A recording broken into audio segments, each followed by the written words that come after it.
अस्सलाम वालेकुम दोस्तों, मैं आरजे महविश ते तुसा मेरे यूट्यूब चैनल ले दी पियो मेरे अपने नां ते अज दी खूबसूरत शायरी सारे प्यारे भाई मलिक इरफान दे असा ना करेंदे पे जेड़े सऊदी अरेबिया दे शहर निजरान च इन टाइम मुकीम हैं ते मेरे को पूरी उम्मीद है तमाम सुनने वाले दोस्तों को भी पसंद आओ सी।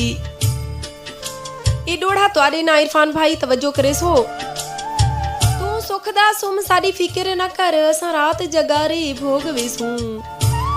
तू सुख दा सुम सारी फिक्र ना कर असा रात जगारे भोग वेसू। उए याद तेरी नहीं सुमण देंदी तेरी याद सहारे भोग वेसू। लखा रोग लेनी तय जिंद जीवी तेरी मूंझ दे मारे भोग वेसू। ला गर्ज थी इरफान तू सुम पिया कर, ला गर्ज थी इरफान तू सुम पिया कर असा हिजर दे मारे भोग वेसू, असा हिजर दे मारे भोग वेसू। तू करना कर सारी नाल वफा सारी तेरे नाल वफा रहसी। तू कर ना कर सारी नाल वफा सारी तेरे नाल वफा रहसी। खुश वसदा रहे विच गैरें दे सारी हरदम ढोल दुआ रहसी। रासी तेरी तांग कबर तोणी साडी रब दी जात गवा रहसी।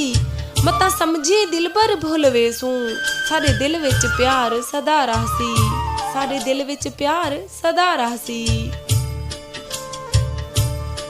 इरफान भाई तवज्जो करे सो। कर जुल्म सितम जिवें दिल आखी दिलदार जो हैं ते को क्या आखां। कर जुल्म सितम जिवें दिल आखी दिलदार जो हैं ते को क्या आखां। नित दिल पर जख्म तू देना है मन ठार जो हैं ते को क्या आखां। तू कर सकदी जिवें दिल आखी सरदार जो हैं ते को क्या आखां। हुंदा गैर तां वल मैं पुछ गिनदा मेरा प्यार जो है ते को क्या आखां, मेरा प्यार जो है ते को क्या आखां। आज दी खूबसूरत शायरी अस अपने प्यारे ते खूबसूरत भाई मलिक इरफान दे नां कीती है जेड़े पाकिस्तान दे शहर जामपुर सिटी तो ताल्लुक रखेंदे ने ते ई टाइम सऊदी अरेबिया दे शहर निजरान च मुकीम हैं। मेरे को पूरी उम्मीद है तमाम सुनने वाले दोस्तों को पसंद आई होसी। पसंद आवन दी सूरत सारे चैनल आरजे महविश को सब्सक्राइब करे सो, लाइक करे सो ते अज दी शायरी दा वन के तले कमेंट बॉक्स च कमेंट लाजमी करे सो। अल्लाह निगहबान।